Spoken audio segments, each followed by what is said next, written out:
ಈಗ ಏನಾಗುತ್ತೆ ಅದಕ್ಕೆ ನಾನು ಪ್ರಾರಂಭದಿಂದ ನಾನು ಎಲ್ಲ ಅಧಿಕಾರಿಗಳನ್ನು ಕೂರಿಸ್ಕೊಂಡು ಸಭೆ ಮಾಡುವಂಥದ್ದಕ್ಕೆ ನನಗೆ ಅಷ್ಟು ಸಮಾಧಾನ ಇಲ್ಲ.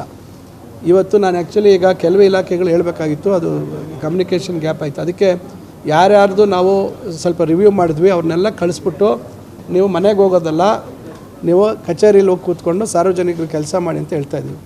ಈ ಥರ ಆಗುತ್ತೆ, ಅವ್ರ ಗಮನ ಬೇರೆ ಕಡೆ ಹೋಗುತ್ತೆ. ಅಥವಾ ಇಲ್ಲಿ ಕೂತಿದ್ದಾಗ ಈಗ ಅಕಸ್ಮಾತಿಗೆ ಏನೋ MLS ಇಲ್ಲಿದ್ದಾರೆ, ಬೇರೆ ಯಾರೋ ಫೋನ್ ಮಾಡ್ತಾರೆ, ಇನ್ನು ಫೋನ್ ಅಟೆಂಡ್ ಮಾಡ್ತಾರೆ. ಈಗ ಅವರ ಇಲಾಖೆಗೆ ಸಂಬಂಧಪಡದೇ ಇರ್ತಕ್ಕಂಥ ವಿಷಯ ಇದ್ದಾಗ ಅವ್ರ ಗಮನ ಬೇರೆ ಕಡೆ ಹೋಗ್ತಕ್ಕಂಥದ್ದು ಸಹಜ.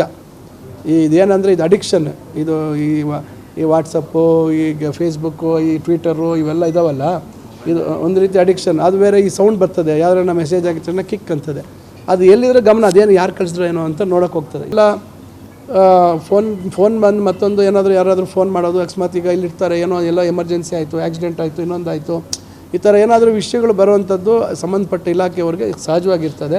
ನಾವು ಅದಕ್ಕೆ ಯಾವುದಕ್ಕೆ ನಿರ್ಬಂಧ ಹಾಕಲ್ಲ, ಫೋನ್ ಮಾತಾಡಬಾರ್ದು ಅಂತ. ಬಹುಶಃ ಅವರೇ ಜವಾಬ್ದಾರಿ ಅರ್ಥ ಮಾಡ್ಕೋಬೇಕಾಗುತ್ತೆ. ಈ ಫೇಸ್ಬುಕ್ಕು ಇನ್ನೊಂದು ಮತ್ತೊಂದು ಸೀಮಿತವಾಗಿ ಏನಾದರೂ ಮಾಹಿತಿ ವಿಚಾರ, ಈಗ ಎಷ್ಟೋ ಮಾಹಿತಿ ಸಡನ್ನಾಗಿ ಫೇಸ್ಬುಕ್ ವಾಟ್ಸಪ್ ತರಿಸ್ಕೊ ಅಂತ ಹೇಳ್ತೀವಿ, ತಕ್ಷಣ ಕಳಿಸುವಂಥದ್ದು. ಅಂಥದ್ದಕ್ಕೆ ಬಳಕೆ ಆಗ್ತದೆ, ಒಳ್ಳೆಯದು ಇದೆ, ಕೆಟ್ಟದ್ದು ಇದೆ. ಆದರೆ ಎಲ್ಲರನ್ನೂ ಕೂರಿಸ್ಕೊಂಡು ಮಾಡೋವಂಥದ್ದನ್ನು ನನಗೆ ಮುಂದಿನ ದಿನಗಳಲ್ಲಿ ಅವನ್ನು ಅವಾಯ್ಡ್ ಮಾಡ್ತೀವಿ. ನಾವು ಆದಷ್ಟು ಅವಾಯ್ಡ್ ಮಾಡ್ಕೊಂಡು ಹೋಗ್ತೀವಿ. ಯಾಕಂದರೆ ಸುಮ್ಮನೆ ವೃಥಾ ಟೈಮ್ ವೇಸ್ಟ್ ಮಾಡ್ತಾರೆ. ಇಲ್ಲಾಂದರೆ ಅಲ್ಲಿ ಸಾರ್ವಜನಿಕರ ಕೆಲಸ ಆದರೂ ಮಾಡ್ಬೋದು.